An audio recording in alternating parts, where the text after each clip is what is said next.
हम कथा सुनाते राम सकल गुण धाम की। हम कथा सुनाते राम सकल गुण धाम की।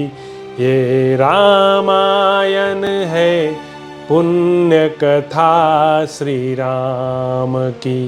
ये रामायण है पुण्य कथा श्री राम की। जम्बूदीपे भरत खंडे आर्यावर्ते भारतवर्षे एक नगरी है विख्यात अयोध्या नाम की।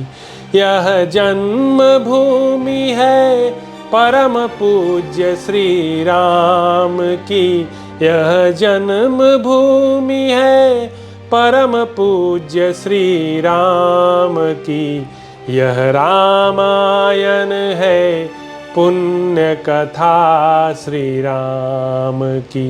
यह रामायण है पुण्य कथा श्री राम की। श्री सीताराम चंद्राभ्याम नमः। श्रीमद् वाल्मीकीय रामायण भारत का स्वर्णिम महाकाव्य। 96वां सर्ग। वन जंतुओं के भागने का कारण जानने के लिए श्रीराम की आज्ञा से लक्ष्मण का शाल वृक्ष पर चढ़कर भरत की सेना को देखना और उनके प्रति अपना रोषपूर्ण उद्गार प्रकट करना। इस प्रकार मिथिलेश कुमारी सीता को मंदाकिनी नदी का दर्शन कराकर उस समय श्री रामचंद्र जी पर्वत के समतल प्रदेश में उनके साथ बैठ गए और तपस्वीजनों के उपभोग में आने योग्य फलमूल के गूदे से उनकी मानसिक प्रसन्नता को बढ़ाने उनका लालन करने लगे। धर्मात्मा रघुनंदन सीता जी के साथ इस प्रकार की बातें कर रहे थे। प्रिय, यह फल परम पवित्र है, यह बहुत स्वादिष्ट है तथा इस कंद को अच्छी तरह आग पर सेका गया है। इस प्रकार वे उस पर्वतीय प्रदेश में बैठे हुए ही थे कि उनके पास आने वाली भरत की सेना की धूल और कोलाहल दोनों एक साथ प्रकट हुए और आकाश में फैलने लगे। इसी बीच में सेना के महान कोलाहल से भयभीत एवं पीड़ित हो हाथियों के कितने ही मतवाले यूथपति अपने यूथों के साथ संपूर्ण दिशाओं में भागने लगे। श्री रामचंद्र जी ने सेना से प्रकट हुए उस महान कोलाहल को सुना तथा भागे जाते हुए उन समस्त यूथपतियों को भी देखा। उन भागे हुए हाथियों को देखकर और उस महाभयंकर शब्द को सुनकर श्री रामचंद्र जी उद्दीप्त तेज वाले सुमित्रा कुमार लक्ष्मण से बोले, लक्ष्मण, इस जगत में तुमसे ही माता सुमित्रा श्रेष्ठ पुत्र वाली हुई हैं। देखो तो सही, यह भयंकर गर्जना के साथ कैसा गंभीर तुमुल नाद सुनाई देता है। सुमित्रा नंदन, पता तो लगाओ, इस विशाल वन में ये जो हाथियों के झुंड अथवा भैंसे या मृग जो सहसा संपूर्ण दिशाओं की ओर भाग चले हैं, इसका क्या कारण है? इन्हें सिंहों ने तो नहीं डरा दिया है, अथवा कोई राजा या राजकुमार इस वन में आकर शिकार तो नहीं खेल रहा है, या दूसरा कोई हिंसक जंतु तो नहीं प्रकट हो गया है? लक्ष्मण, इस पर्वत पर अपरिचित पक्षियों का आना जाना भी अत्यंत कठिन है, फिर यहाँ किसी हिंसक जंतु व राजा का आक्रमण कैसे संभव है? अतः इन सारी बातों की ठीक ठीक जानकारी प्राप्त करो। भगवान श्रीराम की आज्ञा पाकर लक्ष्मण तुरंत ही फूलों से भरे हुए एक शाल वृक्ष पर चढ़ गए और संपूर्ण दिशाओं की ओर देखते हुए उन्होंने पूर्व दिशा की ओर दृष्टिपात किया। तत्पश्चात उत्तर की ओर मुंह करके देखने पर उन्हें एक विशाल सेना दिखाई दी, जो हाथी, घोड़े और रथों से परिपूर्ण तथा प्रयत्नशील पैदल सैनिकों से संयुक्त थी। घोड़ों और रथों से भरी हुई तथा रथ की ध्वजा से विभूषित उस सेना की सूचना उन्होंने श्री रामचंद्र जी को दी और यह बात कही, आर्य, अब आप आग बुझा दें, अन्यथा धुआं देखकर यह सेना यहीं चली आएगी। देवी सीता गुफा में जा बैठें। आप अपने धनुष पर प्रत्यचा चढ़ा लें और बाण तथा कवच धारण कर लें। यह सुनकर पुरुष सिंह श्रीराम ने लक्ष्मण से कहा, प्रिय सुमित्रा कुमार, अच्छी तरह देखो तो सही, तुम्हारी समझ में यह किसकी सेना हो सकती है? श्रीराम के ऐसा कहने पर लक्ष्मण रोष से प्रज्वलित हुए अग्निदेव की भांति उस सेना की ओर इस तरह देखने लगे मानो उसे जलाकर भस्म कर देना चाहते हों और इस प्रकार बोले, भैया, निश्चय ही यह कैकेयी का पुत्र भरत है, जो अयोध्या में अभिषिक्त होकर अपने राज्य को निष्कंटक बनाने की इच्छा से हम दोनों को मार डालने के लिए यहाँ आ रहा है। सामने की ओर यह जो बहुत बड़ा शोभा संपन्न वृक्ष दिखाई देता है, उसके समीप जो रथ है, उस पर उज्ज्वल तने से युक्त कोविदार वृक्ष से चिह्नित ध्वज शोभा पा रहा है। ये घुड़सवार सैनिक इच्छानुसार शीघ्रगामी घोड़ों पर आरूढ़ हो इधर ही आ रहे हैं, और ये हाथी सवार भी बड़े हर्ष से हाथियों पर चढ़कर आते हुए प्रकाशित हो रहे हैं। वीर, हम दोनों को धनुष लेकर पर्वत के शिखर पर चलना चाहिए अथवा कवच बांधकर अस्त्र शस्त्र धारण किए यहीं डटे रहना चाहिए।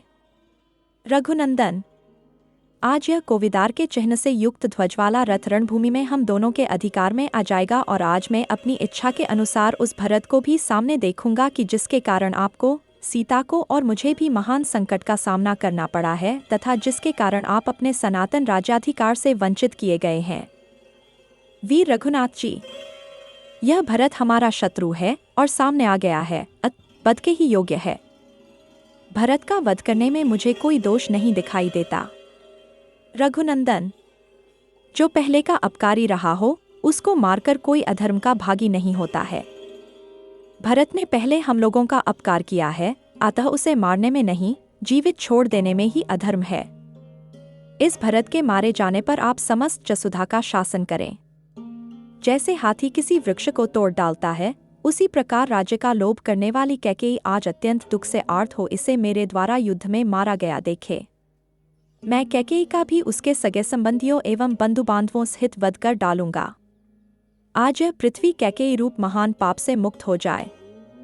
मानद, आज मैं अपने रोके हुए क्रोध और तिरस्कार को शत्रु की सेनाओं पर उसी प्रकार छोगा जैसे सूखे घासफूस के देर में आग लगा दी जाए। अपने तीखे बाणों से शत्रुओं के शरीरों के टुकड़े टुकड़े करके मैं अभी चित्रकूट के इस वन को रक्त से सींच दूंगा।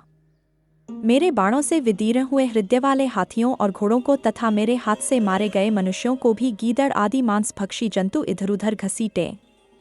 इस महान दन में सेना सहित भरत का वध करके मैं धनुष और बाण के ऋण से उऋण हो जाऊंगा, इसमें संशय नहीं है। 57वां सर्ग। श्रीराम का लक्ष्मण के रोष को शांत करके भरत के सद्भाव का वर्णन करना। लक्ष्मण का लज्जित हो श्रीराम के पास खड़ा होना और भरत की सेना का पर्वत के नीचे छावनी डालना। लक्ष्मण भरत के प्रति रोषावेश के कारण क्रोधवश अपना विवेक खो बैठे थे। उस अवस्था में श्रीराम ने उन्हें समझा बुझाकर शांत किया और इस प्रकार कहा।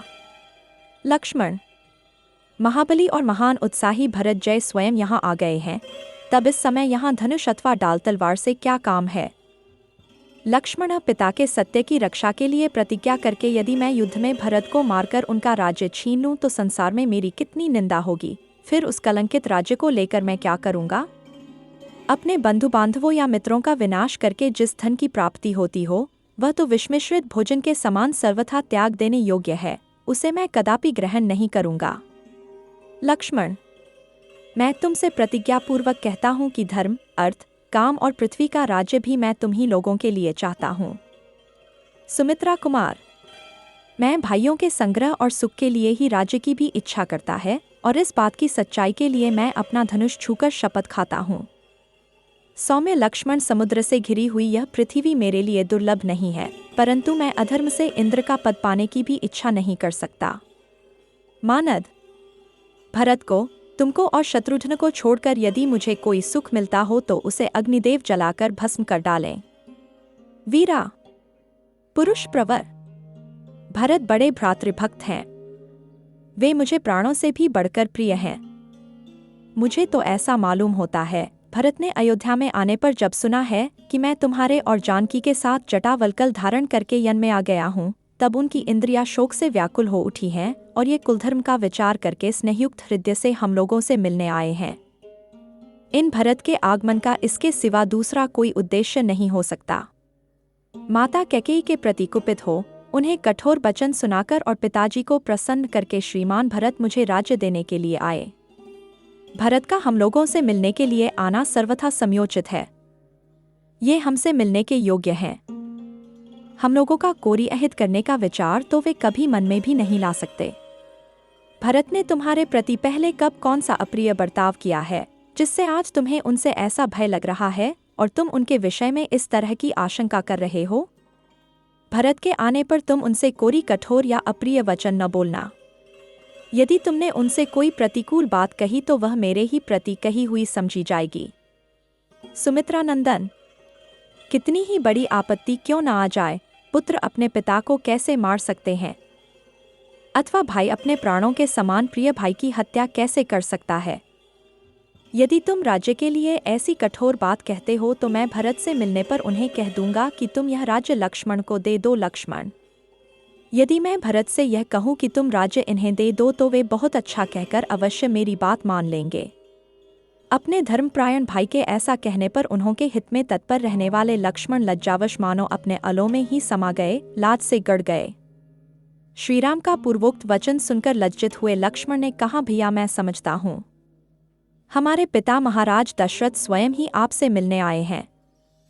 लक्ष्मण को लज्जित हुआ देख श्रीराम ने उत्तर दिया, मैं भी ऐसा ही मानता हूँ कि हमारे महाबाहु पिताजी ही हम लोगों से मिलने आए हैं, अथवा मैं ऐसा समझता हूँ कि हमें सुख भोगने के योग्य मानते हुए पिताजी वनवास के कष्ट का विचार करके हम दोनों को निश्चय ही घर लौटा ले जाएंगे।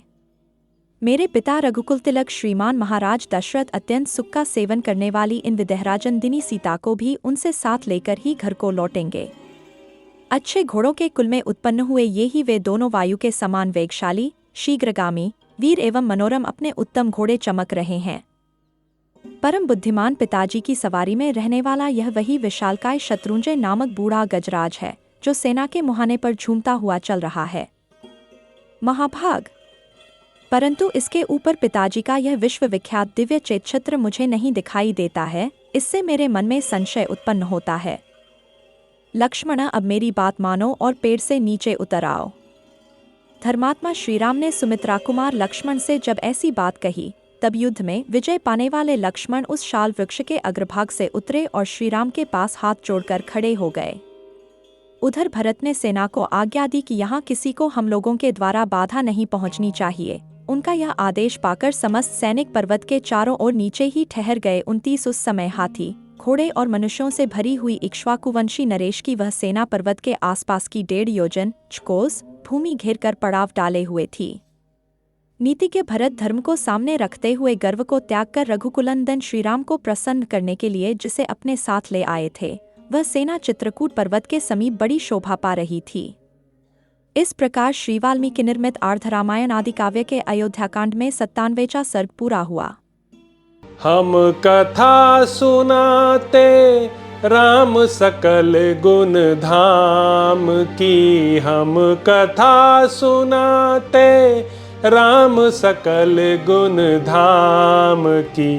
ये रामायण है पुण्य कथा श्री राम की, ये रामायण है पुण्य कथा श्री राम की। जम्बूदीपे भरत खंडे आर्यावर्ते भारत वर्षे, एक नगरी है विख्यात अयोध्या नाम की।